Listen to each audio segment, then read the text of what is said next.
Bismillahirrahmanirrahim. Assalamualaikum warahmatullahi wabarakatuh. Alhamdulillahirabbil alamin. Wassalatu wassalamu ala asrofil anbiya'i wa mursalin sayyidina wa maulana Muhammadin wa ala alihi wa ashabihi wa man tabi'ahum bi ihsan ila yaumidin. Ibu-ibu, bapak-bapak, saudara-saudara sekalian rahimakumullah, alhamdulillah di malam hari ini Allah masih memberikan hidayahnya pada kita semua, sehingga seluruh potensi nikmat yang diberikan Allah Subhanahu wa taala bisa kita maksimalkan untuk terus dan selalu meningkatkan nilai ibadah kita pada Allah Subhanahu wa taala. Ibu-ibu, bapak-bapak, saudara-saudara sekalian rahimakumullah, meneruskan tema kita kemarin terkait dengan menyingkap alam gaib. Yang kemarin sudah kita sampaikan beberapa hal yang berhubungan dengan kegaiban itu sendiri. Mungkin kita refresh kembali bahwa gaib itu kemarin sudah kita sampaikan ada 4. Yang pertama adalah al-ghaibul madi, kegaiban masa lalu, kemudian al-ghaibul hadir, kegaiban sekarang ini, kemudian al-ghaibul istitaji, gaib yang bisa diprediksi. Ini adalah sebuah kegaiban, tapi indera kita masih diberi kemampuan untuk menangkapnya. Karena ketidakhadiran kita saja, kemudian kita tidak merasakan bahwa itu sebagai kegaiban, atau kita merasakan sebagai sesuatu yang gaib. Kemudian yang keempat adalah al-ghaibul mutlak, yaitu kegaiban yang hakiki. Dan inilah wilayah-wilayah yang kita tidak boleh memprediksi, tidak boleh mengungkapkan, tidak boleh menerangkan, kecuali sesuai dengan apa yang diberitakan oleh Allah Subhanahu wa taala dalam Al-Qur'an dan diberitakan Rasul lewat hadis-hadisnya. Allah ingatkan kita di dalam surat Hujurat ayat pertama, ya ayyuhalladzina amanu tuqaddimu baina yadayillahi wa rasulihi wattaqullaha innallaha samiun alim. Wahai orang yang beriman, janganlah kamu mendahului Allah dan Rasulnya, dan bertakwalah kalian kepada Allah, sesungguhnya Allah maha mendengar lagi maha mengetahui. Dari sini Bapak Ibu, saudara-saudara sekalian, kita tidak boleh mendahului Allah, mendahului Rasul dalam menyikapi terkait dengan kegaiban, atau dalam hal ini adalah hal yang berhubungan dengan gaib. Kemudian kemarin sudah kita juga jelaskan terkait dengan Allah Subhanahu wa taala menciptakan makhluk mukallaf, makhluk yang diberikan beban, yang diberikan kewajiban, yang harus bertanggung jawab pada Allah Subhanahu wa taala. Dan ada yang pertama kita sendiri al-insan, kemudian yang kedua al-jin, kemudian yang ketiga adalah malaikat. Kemudian sudah kita jelaskan juga bahwa kemarin ada pertanyaan bagaimana dengan iblis. Iblis itu adalah dari golongan jin.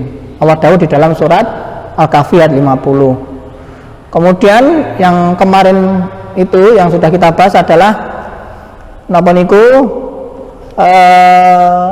hakikat dan juga definisi jin, sekaligus hal-hal yang berhubungan dengan jin, atau kami beri judul kemarin prinsip Islam dalam menjelajah alam jin. Nah, pada kali ini kami coba ingin sampaikan terkait dengan tempat-tempat yang disukai oleh jin. Ini kita sampaikan supaya nanti kita bisa berhati-hati, bisa waspada terhadap tempat-tempat itu. Mengapa demikian? Karena kalau kita suatu saat berada di tempat itu, atau kita melakukan sesuatu di tempat itu, kemungkinan nanti kita mendolimi mereka, maka pada saat itulah mereka akan bisa mendolimi kita. Yang kemarin sudah kita sampaikan bahwa kedoliman jin kepada manusia itu adalah benar adanya. Jadi mereka itu bisa mendolimi kita karena diizinkan oleh Allah Subhanahu wa taala. Yang pertama, Bapak Ibu sekalian rahimakumullah, tempat jin itu adalah berada di tempat-tempat peristirahatan unta, atau tempat menderumnya unta. Kalau di sini istilahnya, kalau kebo itu apa, Mbah? Tempat menderumnya kebo itu. Nah, tempat gupaknya kebo. Kalau tapi ini unta, tempat gupaknya unta.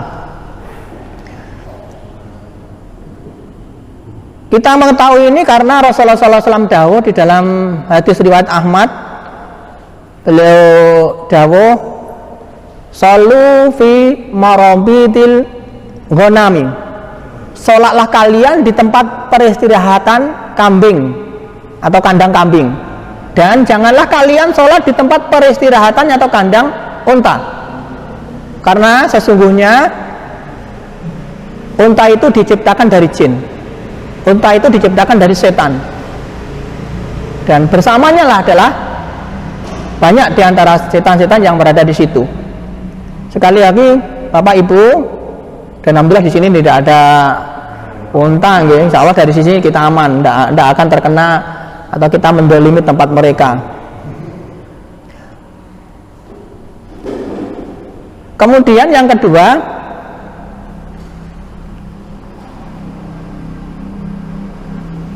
atau sebelum ini kita pertegas lagi, di dalam hadis riwayat Muslim juga Rasulullah SAW dawuh pada kita bahwasanya ada seorang laki-laki bertanya kepada Rasulullah SAW, apakah saya harus berwudu setelah makan daging kambing?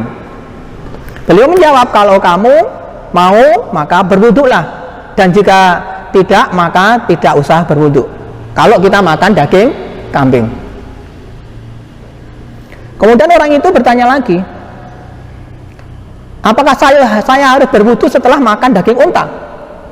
Maka Rasulullah SAW dawuh, ya, berwudulah setelah kamu makan daging unta. Kemudian orang itu bertanya lagi, bolehkah saya sholat di tempat kambing? Nabi menjawab, boleh. Orang itu bertanya lagi, bolehkah saya sholat di tempat berkumpulnya unta? Wah, jangan. Sudah jelas ya? Ini sudah kita sampaikan beberapa hal. Semoga nanti kita berhati-hati kalau kita berada di situ. Mungkin pada saat kita umroh, pada saat kita haji, nanti kita berrekreasi ke tempat-tempat itu, nanti kita bisa menempatkan diri di tempat-tempat yang benar. Kita berhati-hati. Kemudian yang kedua, Bapak Ibu sekalian rahimakumullah, tempat yang disenangi jin atau setan dalam hal ini adalah tempat buang air besar dan buang air kecil. Kalau istilah kita apa? Toilet, WC. Makanya dalam hal ini Rasulullah SAW memberikan tip pada kita, nggih. Beliau dawuh, sesungguhnya tempat-tempat buang hajat ini dihadiri oleh para setan. Maka jika salah seorang di antara kalian hendak masuk kamar mandi atau WC, ucapkanlah bismillah, Allahumma ini a'udzubika minal khubuthi wal khaba'ith. Ya Allah, sesungguhnya aku berlindung kepadamu dari setan laki-laki dan setan perempuan. Dari sini kita tahu bahwa Rasulullah menginformasikan kepada kita bahwa di dalam toilet itu, di dalam tempat buang air besar dan tempat buang air kecil, di sini banyak setan. Makanya Rasulullah SAW memberikan beberapa tip cara kalau kita masuk ke dalam kamar mandi, WC atau toilet. Apa adab yang pertama kalau kita masuk WC? Baca doa. Doanya tadi sudah hafal toh? Alhamdulillah. Kemudian yang kedua, dahulukan kaki kiri sebelum masuk WC. Jadi kita masuk dengan kaki kiri, keluar dengan kaki kanan. Perhatian apa mboten? Biasa nih. Alah Pak, sembuh, sing penting lebu ae mbuh kanan kiri. Nanti juga akan kami sampaikan terkait dengan masuk rumah gitu, supaya nanti kita paham. Kalau kebalik berarti dia ikut masuk. Kemudian yang kedua, tidak menghadap kiblat. Jadi kita kalau masuk kamar mandi kemudian buang air besar, buang air kecil, kita dianjurkan tidak atau dilarang menghadap kiblat. Kemudian tidak membuang air kecil atau buang besar sembarangan. Jadi kalau sudah disediakan tempat untuk lubangnya itu, ya di situ, jangan sampai kemudian kita sembarangan tempat. Karena kalau sembarangan nanti kita khawatir justru kita mendolimi mereka. Kalau kita mendolimi mereka, maka mereka pun bisa mendolimi kita. Kemudian usahakan menuntaskan keluarnya kotoran. Jangan sampai kemudian mergoane ngopo ngono kesusu-susu ngoten nggih. Sik lekas medal ngoten diputus ngoten nggih. Mungkin mboten saged maksimal akhirnya madarane sakit justru malah mengganggu proses ibadah-ibadah kita selanjutnya, apalagi nanti kita tidak bersih. Dan hal masalah ini penting. Kemudian usahakan duduk saat buang air kecil maupun buang air besar. Ada orang yang buang air kecil berdiri? Ada. Banyak. Aku ndak mau nikah banyak, aku soalnya terlalu banyak jenengan termasuk ngono lho. Tapi mboten toh? Nah. Jadi kita usahakan posisi duduk. Ya kalau napa niku Syekh Sa'rawi itu kan sudah memberikan contoh yang videonya terkenal itu kan, bagaimana cara jongkoknya, kemudian bagaimana cara dehennya, sehingga nanti bisa tuntas. Nanti tulang lagi, disetel lagi. Kemudian melakukan istinja atau cebok dengan tangan kiri sampai bersih. Cebok ini penting Bapak Imakullah. Sekali lagi penting. Coba kita lihat, dan jangan insya Allah sudah sering mendengar kan sebuah hadis yang diberitakan oleh Rasulullah SAW, seorang yang disiksa oleh Allah SWT dikarenakan apa? Istinjanya tidak bersih.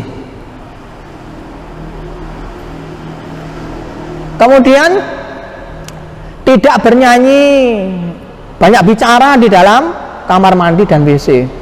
Karena ada orang-orang itu senang ya kalau pas buang air itu sambil apa ya? Sambil nyanyi, sambil bicara-bicara. Jenengan apa yang ngerokok? Aku udah sebut nih. Ini kan rensing ngerokok. Sambil merokok ya. Ya pas rokok itu kan ya es dan klop komplit. Semoga nanti kita paham. Kemudian yang tidak kalah pentingnya juga kita nanti membaca doa ketika keluar WC. Sudah hafal doanya?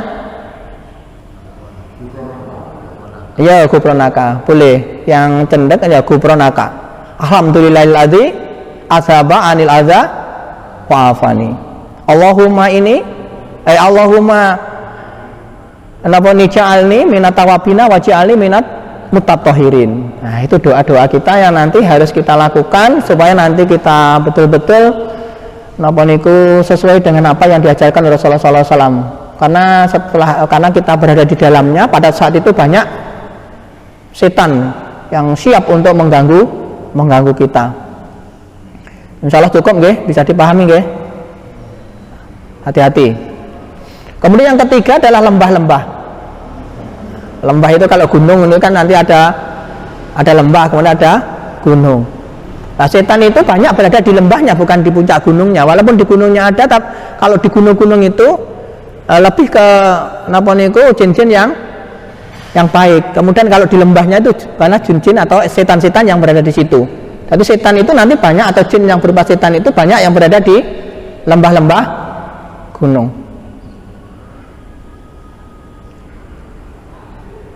Syekhul Islam Ibnu Taimiyah itu dawuh di dalam Majmu' Fatawanya bahwa sesungguhnya jin dan setan itu ditemukan di lembah-lembah dan tidak ditemukan di gunung-gunung. Jadi setan itu malah lebih banyak ditemukan di lembah. Jenengan dalamnya termasuk lembahnya atau termasuk gunungnya? Jadi ini kalinan-kalinan nih, nggih.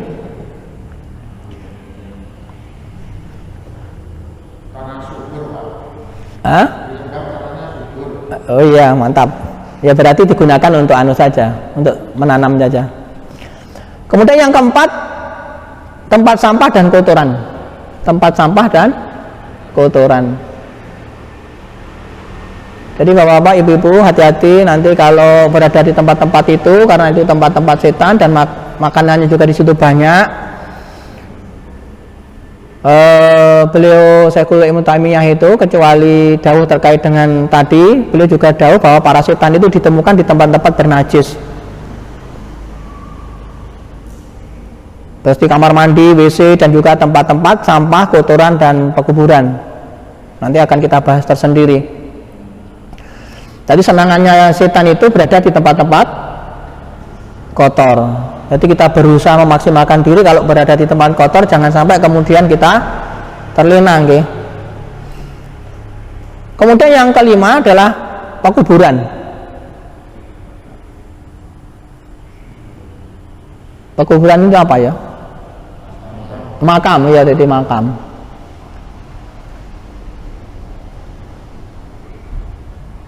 Rasulullah SAW dawuh terkait dengan ini bahwa al-ardu kullaha masjidun. Permukaan bumi ini semuanya adalah masjid. Semua permukaan bumi adalah masjid. Bisa digunakan tempat sholat, kecuali pekuburan dan kamar mandi. Kecuali apa tadi? Kuburan dan kamar mandi.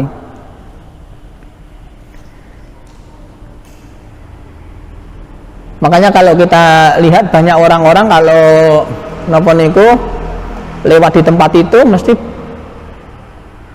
napa niku melakukan sesuatu yang salah, ngoten nggih.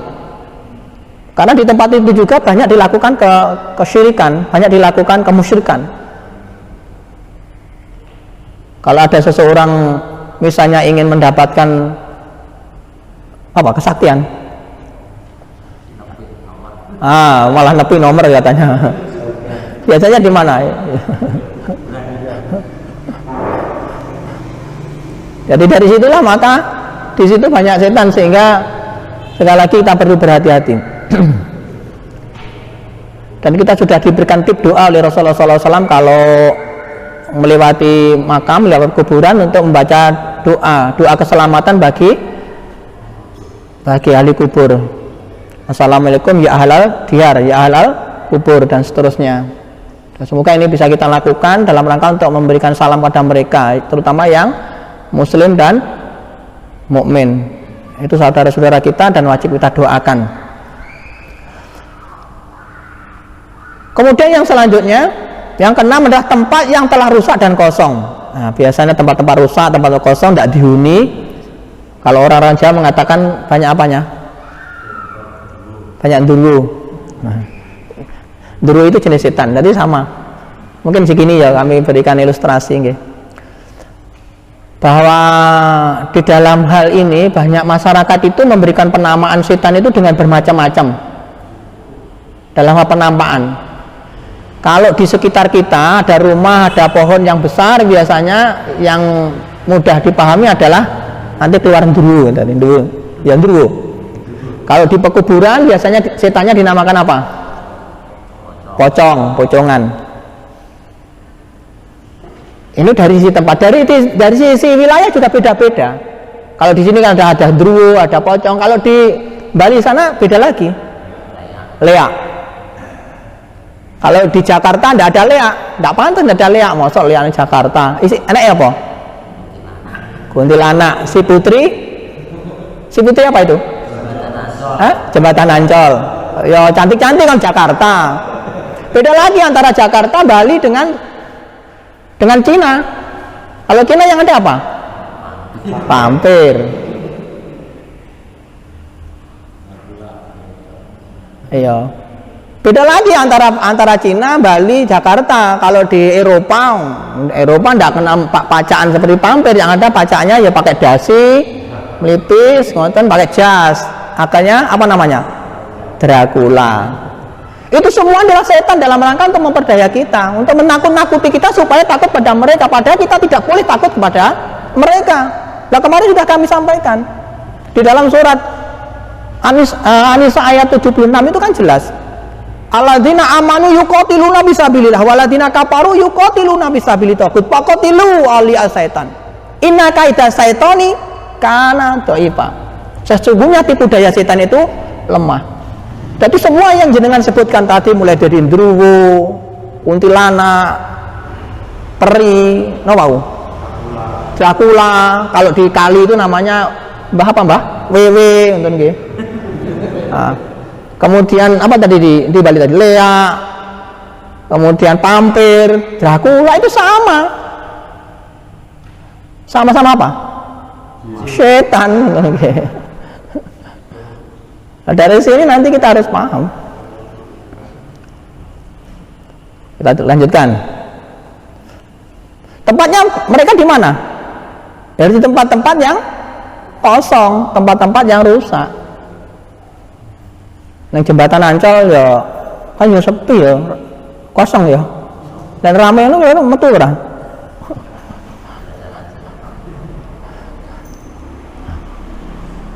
Itu yang keenam. Kemudian yang ketujuh, tempat yang diserangi setan atau setan jin berupa setan ini adalah lautan. Apa? Lautan. Maka di masyarakat kita, masyarakat Jawa terutama, mesti mengenal ini. Apa? Nyi Roro Kidul.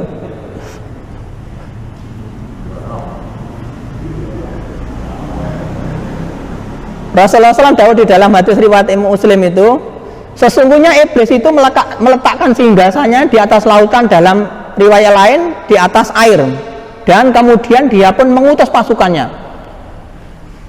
Jadi para iblis itu dan para bala tentaranya berupa setan tadi itu dikomando dari lautan. Kalau lautan yang paling luas namanya apa? Samudra. Samudra yang paling luas di mana? Samudra mana?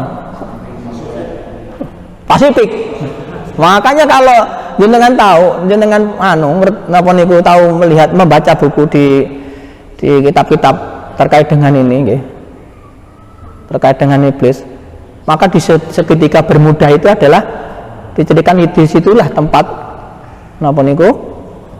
Ya enggak tahu, maksudnya ada yang memprediksi di tempat pertemuan tiga benua itu.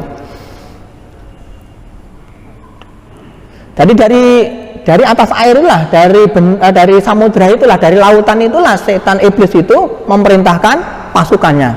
Untuk apa? Untuk menggoda manusia. Kita lanjutkan. Sesungguhnya singgasana iblis itu berada di atas laut. Dia mengutus para pasukannya. Setan yang paling dekat kedudukannya adalah yang paling besar godaannya. Yang paling dekat kedudukannya, yang terhormat di sisi iblis itu adalah siapa? Yang paling besar menggoda manusia. Di antara mereka ada yang melapor, saya telah melakukan godaan ini, saya telah melakukan godaan ini. Mungkin lah kita ya, saya telah menggoda itu sehingga tukaran, saya menggoda itu sehingga maksiat, saya menggoda itu kemudian melakukan perzinaan, saya melakukan itu dengan melakukan dosa-dosa besar dan seterusnya. Kemudian iblis berkomentar, kamu belum melakukan apa-apa.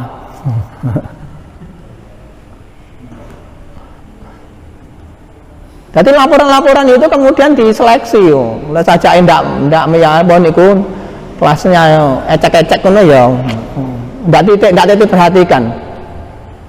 Kemudian datang yang lain melaporkan, saya menggoda seseorang, sehingga ketika saya meninggalkannya dia telah berpisah atau talak dengan istrinya. Kemudian iblis mengajak untuk duduk di dekatnya dan berkata, sebaik-baik setan adalah kamu. Nah, caranya awal dhewe ini kira ditepuk punggungnya. Mantap, hebat, hebat. Kemudian dikasih mahkota. Kira-kira ngono semangat mboten? Semangat. Lah kudune yang ngono ngene iki, ngaji ngenten iki sing teko dhisik dhewe sing aktif ngono ya dikai apresiasi. Kan semangat. Oh, setan yang berbuat jahat juga dikasih apresiasi. Masa kita yang melakukan kebaikan tidak ada apresiasi? Iya Pak, pantas para relatif apresiasi. Mantap kan?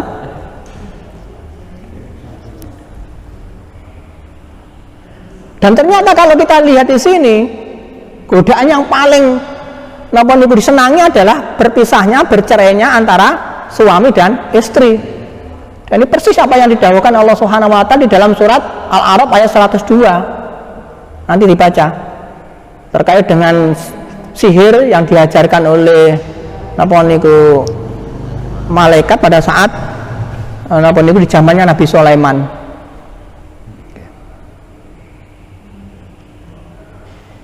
Lah arah utamanya adalah bagaimana supaya suami istri bisa bercerai. Jadi hati-hati bapak-bapak, nanti kalau ada masalah sedikit-sedikit kemudian jangan kemudian dikipas nggih. Ibu-ibu yang biasa, memang ibu-ibu kan pantas ya ngomongnya banyak. Bapak-bapak harus lebih banyak mengendalikan diri. Jangan sampai kemudian dikipasi, bahaya nanti. Ini ada pengaruh setan, ada pengaruh dari luar yang luar biasa. Maka kita perlu berhati-hati.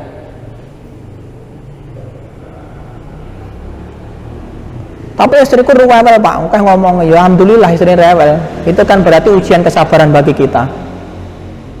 Nah, ngoten nggih. Dan alhamdulillah karena kita selalu diingatkan. Mungkin ratu reweli awake dhewe niki nggih.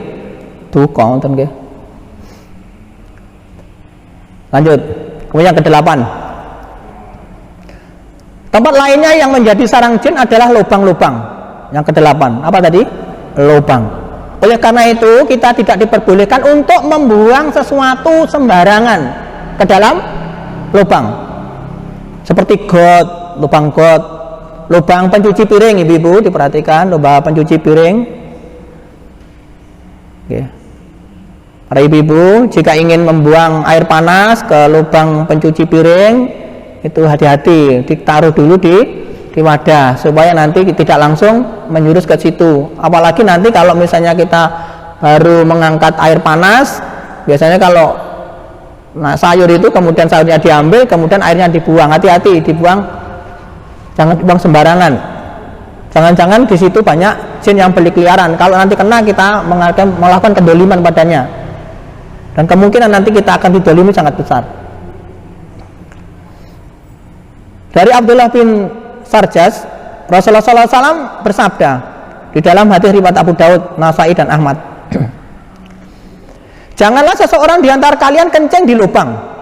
Kencing di lubang. Kemudian mereka bertanya kepada Qatadah, mengapa tidak boleh kencing di lubang? Qatadah menjawab, Rasulullah SAW mengatakan karena lubang itu adalah tempat tinggal golongan jin. Tempat tinggal golongan jin. Dan ini pernah terjadi Bapak Allah, ada suatu saat seorang anak sekolah kemudian kencing, tidak jauh dari sini sebenarnya, tapi saya tidak sebutkan tempatnya. Kemudian mengunjungi tempat itu, tempat yang di situ ada lubangnya. Tidak terlalu lama setelah itu selesai namun itu kencing, dia langsung dilosor seperti ular. Kemudian didatakan ke teman-teman ruqyah, kemudian prosesi ruqyah ternyata apa nanti? Asbab musababnya disebabkan karena kencing di lubang.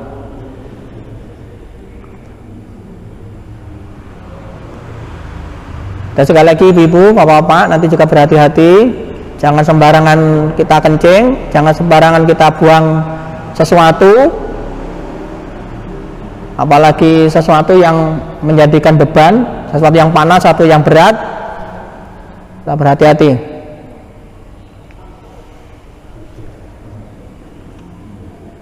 Sekali lagi kami tegaskan, termasuk yang perlu dihindari adalah membuang air panas di lubang tanah. Yang ini menjadi napa niku enjoy nggih, pokoke karena dibuang ngoten mawon.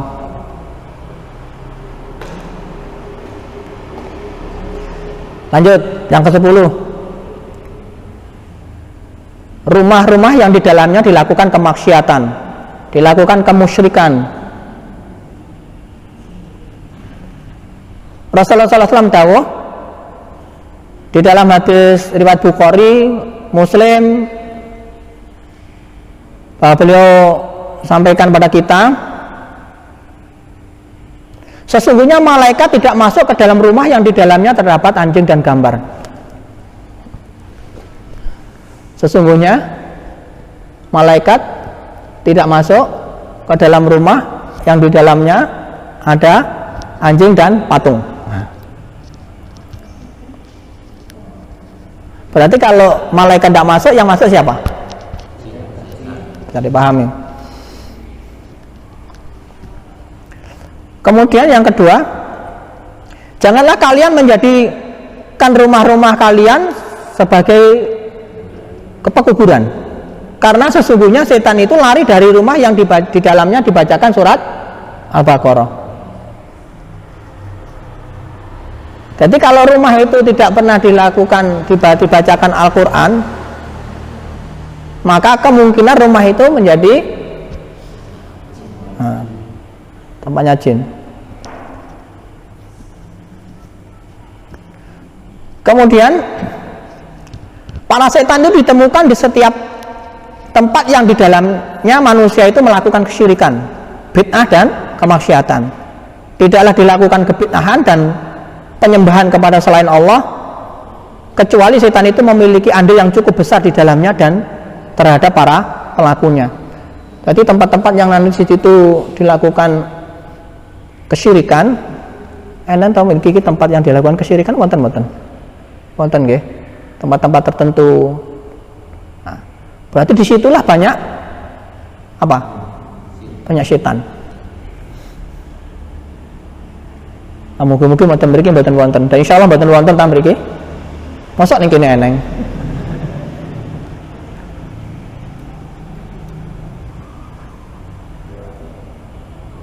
Tempat-tempat kemaksiatan. Insyaallah mriki mboten wonten ta tempat kemaksiatan? Nah, mboten. Mosok ning mriki wonten mboten. Jadi di mana di situ banyak kemaksiatan? Betul saya uraikan ya, kemaksiatan insyaallah jenengan sudah paham kan? Mulai dari perzinaan, minum khamr dan seterusnya, perjudian dan seterusnya, kemudian kesyirikan, ya persembahan dan seterusnya. Nah, disitulah tempat-tempat jin itu senang untuk menetap.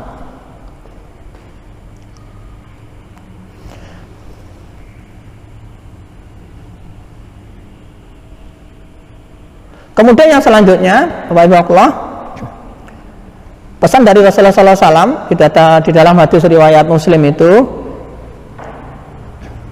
jika seorang suami mengajak istrinya untuk berhubungan, akan tetapi istri itu tidak memenuhi ajakan suaminya, hingga malam itu suaminya marah itu apa ya lawat dhewe rada ndongkol ngono lek ya, rada gelo, maka istri mendapatkan laknat para malaikat sampai subuh. Ini ibu didengarkan nggih. Tapi yang terutama bapak-bapak, artinya ya dimaafkan ngoten nggih. Mulai ibu-ibu itu kok aku diseneni ibu-ibu, sekali-kali bapaknya yang aja nesu lah ngono, aja dongkol, dimaafkan. Ngoten. Ngoten Pak Adi.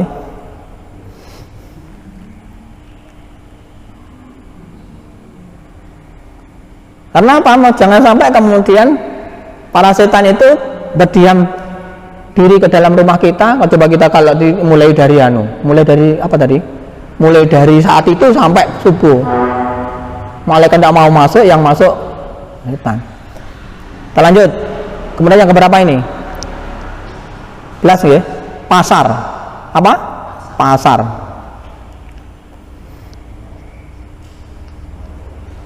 Rasulullah SAW mewanti-wanti kita, janganlah engkau menjadi orang pertama yang masuk pasar jika engkau mampu, dan jangan pula menjadi orang yang paling terakhir keluar dari pasar,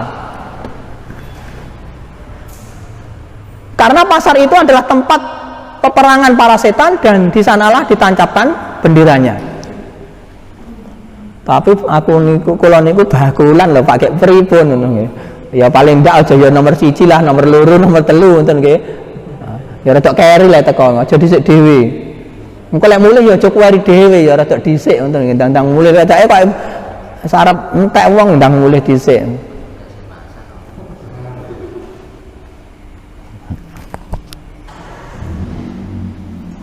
Kemudian Rasulullah juga jawab pada kita bahwa tempat yang paling disukai oleh Allah adalah masjid.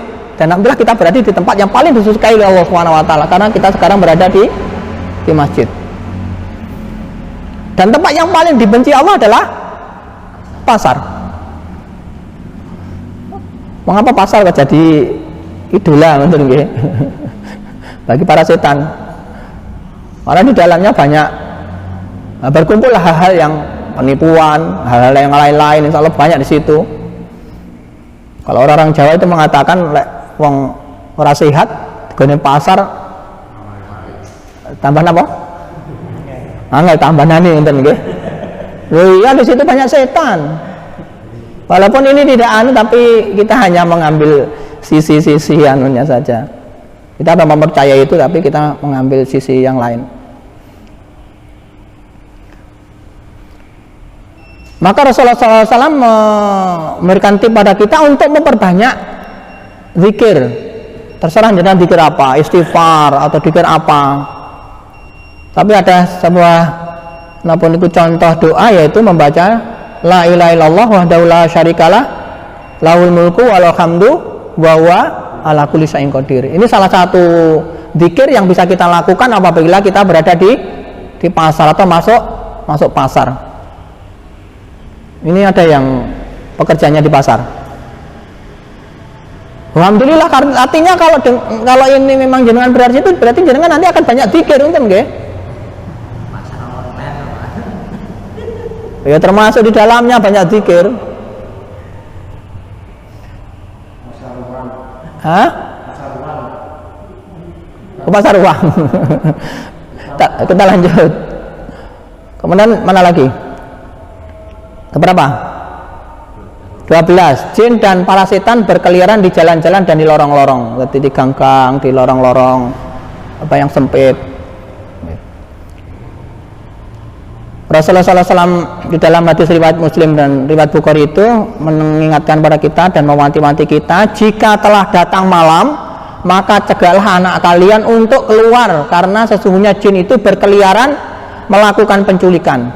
Matikan lentera di saat tidur, karena sesungguhnya binatang fasik atau tikus itu datang menarik sumbu lampu sehingga membakar penghuni rumah tersebut. Tapi sekarang tidak ada lampu, Pak. Ya mungkin ngerokoti apa kecene? Kabel kan sering terjadi. Akhirnya terjadi konsleting.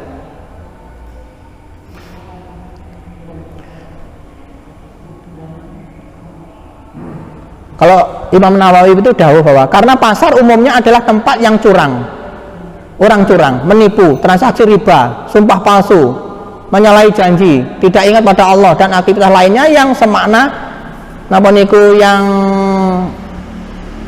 niku kebalikan dari apa yang dilakukan di masjid.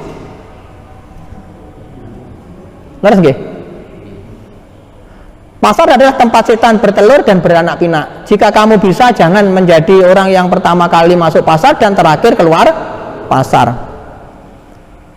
Kemudian selanjutnya sahabat Maitham itu dawuh, saya pernah mendengar bahwa malaikat berangkat dengan membawa benderanya untuk menyertai orang-orang yang pertama kali datang ke masjid.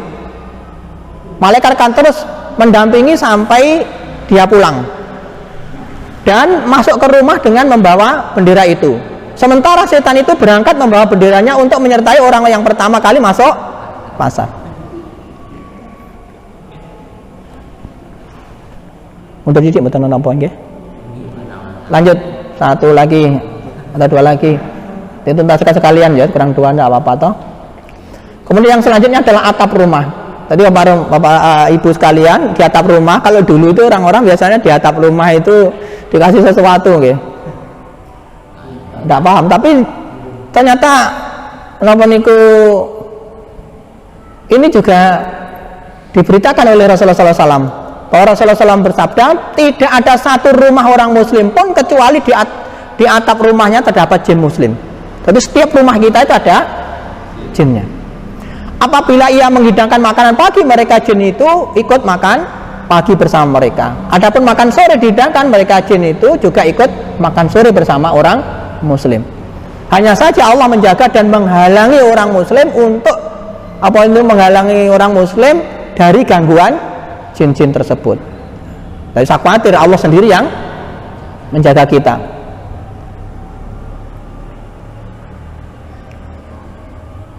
Makanya Bapak Ibu terhadap rumah kita harus memperlakukan dengan baik. Rasulullah SAW telah memberikan tip doa di dalam hadis riwayat Abu Daud itu, Allahumma ini as'aluka khaira mau liji wa khairal makhraji. Bismillahi walajna wa bismillahi kharajna walallahi rabbana tawakkalna. Jadi kita kalau masuk rumah usahakan nanti kita baca doa. Karena Rasulullah SAW dawuh, orang yang masuk rumah dengan basmalah maka setan tidak ikut masuk. Orang yang makan dengan basmalah maka setan tidak ikut makan. Orang yang tidur dengan baca basmalah maka setan tidak ikut tidur. Kalau seseorang nanti masuk rumah, makan, tidur tidak baca basmalah, berarti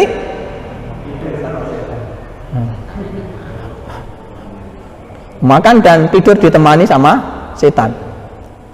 Bahkan hubungan suami istri di rumah kita itu kita juga diperintahkan membaca doa. Apa para doa jenengan? Alhamdulillah benar. Jadi barang siapa membaca doa itu, kemudian nanti dikaruniai anak, maka anak itu tidak akan tergoda oleh setan selama-lamanya. Jadi lawa dua anak rada anu kira-kira zaman rumi lali kira-kira. Ngono. Artinya setan itu ikut bermain nanti loh, nggih. Jadi aja dikai kesempatan nih setan ikut bermain. Wis kerama burung gitu. Sudah nikah belum? Belajar nanti hati-hati. Mulai ujuk-ujuk anu ikut bermain loh ya. Bapak Ibu nakallah, sementara cukup nggih. Nanti insya Allah kita lanjut. Insya Allah banyak seri yang lain terkait dengan ini. Kalau jenengan pengen nanti belum ini sisi tempat nanti kami juga akan ceritakan terkait tempat-tempat setan itu berada di dalam tubuh kita.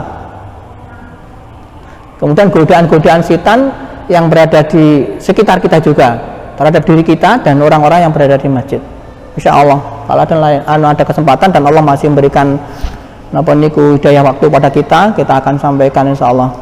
Ngoten ada salah kurangnya mohon maaf. Kita akhiri dengan doa kafaratul majelis. Subhanakallahumma wa bihamdika asyhadu an la ilaha illa anta astaghfiruka wa atubu ilaik. Assalamualaikum warahmatullahi wabarakatuh.